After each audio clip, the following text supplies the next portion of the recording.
Hello and welcome to the channel. Today I appreciate you guys coming along and having a conversation about a new silencer that I picked up from Exigent Defense. This is going to be their Fireteam 5.56. It is a 3D printed suppressor that is printed out of 718 Inconel. It is a 5.56 can. It weighs 14.2 ounces. It is 5.75 inches long, full auto rated with the barrel length restriction of 10.3 inches. It is also hub/Bravo compatible. What it comes with, it comes in a drill bit container, which I really like that. That's good for cleaning. And in the drill bit container, it comes wrapped in plastic mesh with no type of hub adapter. So it doesn't come with any kind of direct thread in any kind of way to mount it to a gun. So you're gonna have to get you some form of hub adapter, whether it be a direct thread hub adapter or some form of muzzle device combined with the hub adapter. Okay. It also comes with a nice package of stickers. I'm a sucker for stickers, man. I like those things. But real quick, to talk about Exigent Defense, they're fairly new. They've come onto the scene and they have some association, some affiliation with another company called Ridgeback Defense. I don't know their affiliation, but they're both putting out products that a lot of people have a lot of good things to say about. So I've just picked this up a couple of weeks ago. So real quick, I want to give a shout out to a couple of FFLs, VBD Retail, and then my FFL here at home, ESAD Arms. Those guys went above and beyond, and they got this to me and made sure it happened before the cutoff of Silencer Shop's cutoff of the 20th. So really appreciate that. If you guys live in the Woodlands, Houston/Conroe area, and you're in the market for something, please give VSAT a look. Go in there and have a talk with Tony and give him a chance to earn your business. All right, guys, with that, I picked this up Saturday. So my first shots through it were yesterday. And so I just filmed some of it so I could show you guys some sound comparison. And it was not an in-depth comparison. So this is going to be more of like first impressions, initial thoughts. And but I did take 3 other silencers out there to compare it against. I took the Cat White Bread, the Cat Alleycat 5.56. Both of those are Inconel. The White Bread is hub, and the Alleycat is their QD. And I also took the Dillon DCR 5.56. I got some video for you guys. So after the video, meet me back here and we'll have a summary talking about the sound and the back pressure. And before that, I got sidetracked. Let me talk a little bit about Exigent Defense. I've already done that. I apologize. All right, guys. I appreciate you watching. I hope you enjoy. I'll see you back here after. Hello and welcome to the channel. Today, I would like to introduce a new silencer to you guys. This is one from Exigent Defense. It is their Fireteam 5.56. Today's our first impression, first shots. So we're going to compare it to the Cat White Bread, the Cat Alleycat, and the Dillon 5.56. First up is the Cat White Bread. We'll be shooting this on a 12.5-inch Hodge upper. Get my ears on. As you can tell, the dark's about to catch us.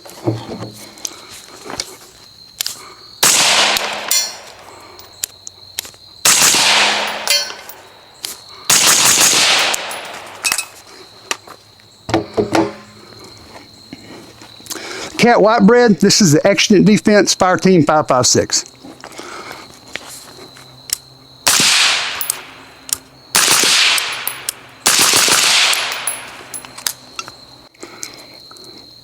Up next is the Cat Alleycat 5.56. It's an Inconel QD version against the Exigent Defense Fireteam 5.56. The Alleycat will be shot on a 12.5-inch Psionics upper.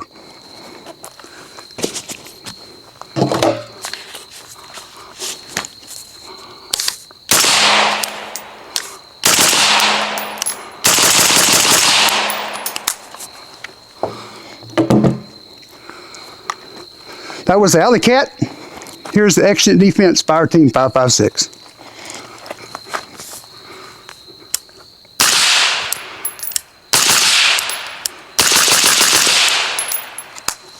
Up next is the Dillon 5.56 against the Exigent Defense Fireteam 5.56.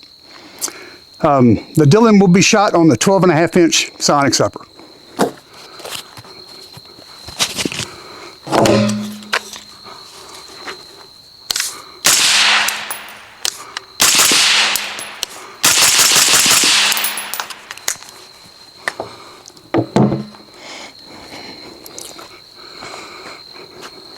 Next is the Fireteam 5.56.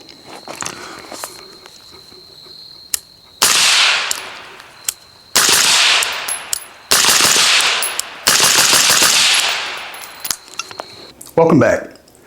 First, I would like to talk a little bit about the Fireteam 5.56. Looking into the blast chamber and blast baffle, it is a very interesting design. You can see that a lot has gone on in you know the design of the I guess the core and the baffles. Like you look at the slits that will be for flow, they're different shapes. Like there's some that goes around the blast baffle that looks like a triangle that has a curve to it. So it's, you know, it's squared off on one end and then it curves around to the top. And instead of going to a point, you have two corners. It's just more narrow than the back, and that goes all the way around the blast baffle. So like I say, very interesting when you look at what they can do with 3D printing. All right, guys, like I said before, this is going to be just initial impressions, not going to be in depth. Give me some more time on this after the holidays, and we will do a much more in-depth video. So far as sound comparison, this versus the Alleycat, the white bread, and the Dillon, I would order it like this. One being the best would definitely be the Fireteam 5.56 when it comes to sound. And when we're talking about sound, it's more to just the report of the shot itself. It's the concussive blast of the gun.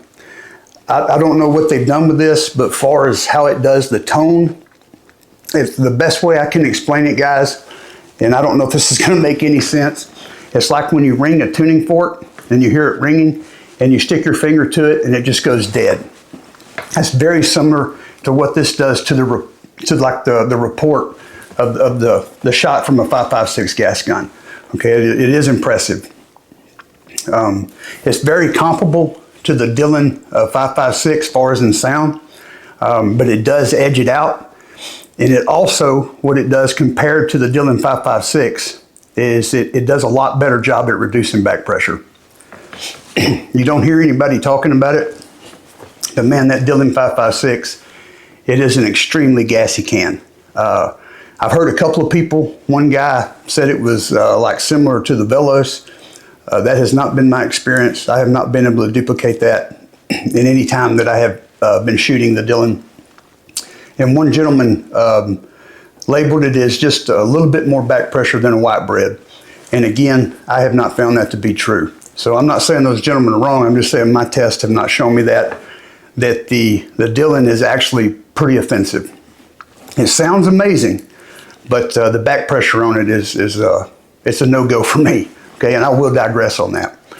So it beats it out in sound, and it's extremely close. It's like I would say, it's the tone that's better. Like they sound very similar, but it's like that dead, just like when the gunshot goes off. It's just like it kills. It just kills it, man. It's like I said, it's like touching a tuning fork. That's the best way I can explain it.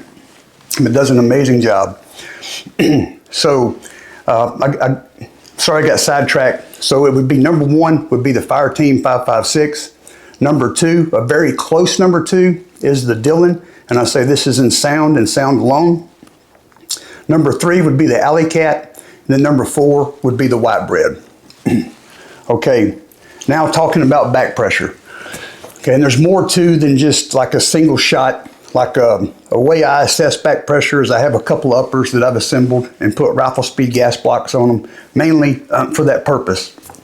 You know, so you have a level playing field to assess suppressors and suppressed silencers and see you know, how much back pressure they have or do not have, and it gives you some form of some percentages. It's not exact, but it gives you some objective data. It gives you some objective data that you can share in a video and give somebody else an idea of the percentages, or you know, how much in comparison to different offerings, how much back pressure they may have or not have. But there's more to than just the one shot, and we want to see how it deals with like aggressive firing schedule with multiple rounds. Okay, because to me that's what tells the tale on how something really handles back pressure. Like there's a lot, or there are a few that 1 or 2 shots they do pretty well, and then if you shoot you know, multiple shots very aggressively, stacking that gas, they can handle it, and it gets overwhelmed. Okay, so far as like talking about back pressure, it's going to be the same 1, 2, 3, and 4. And number 1 is going to be the best to the worst if we want to label it like that. So far as just merely talking about back pressure, number 1, and in my opinion, in my experience, is the king of dealing with back pressure, and that is the Alleycat 5.56. It is all around, man. It's an amazing can. Number 2 would be the white bread.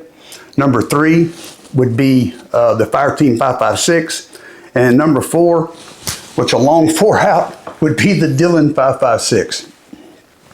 All right, guys, like I say, just to give you, like you saw in the footage, like I really, on the 6 shots, I was really hammering those shots because I wanted to see how it handled the gas.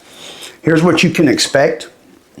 And I shot it, I didn't do it in video, but I also shot it on a 14.5-inch gun. When you shoot aggressively, you are going to get some gas, okay? Now, that does not mean you're going to get gassed out. I'm just saying you're going to be aware of it. And that your environment is also going to have a lot to do with that. Like yesterday, where I was shooting, the conditions were not in the favor for it. Like it was extremely humid. It was a heavy overcast day, warm, absolutely no breeze, no air moving. And the range, the bay I was using, is surrounded by a berm, and it's also surrounded by pine trees. So there's, in an environment like that, there is nowhere for a gassy gun to hide. I mean, it's going to reveal itself. So, but I think it did extremely well when you talk about how well it deals with the report of the gunshot. So, like I say, guys, initial thoughts. If you have any more specific questions, please ask, and I will do my best to answer the questions. Like I said, give me a little bit of time, and we'll definitely get more in depth. And something else I was wanting to say. I appreciate you guys. If this is something that you're interested in, please consider subscribing to the channel. If you have a question, or if you just want to leave a comment, would appreciate it. And if I say something you like, please consider giving me a like. I think that's the way of the world. You're supposed to ask for this stuff. I don't like it. But anyway, appreciate you guys, and remember this: love your enemy, but keep your guns oiled.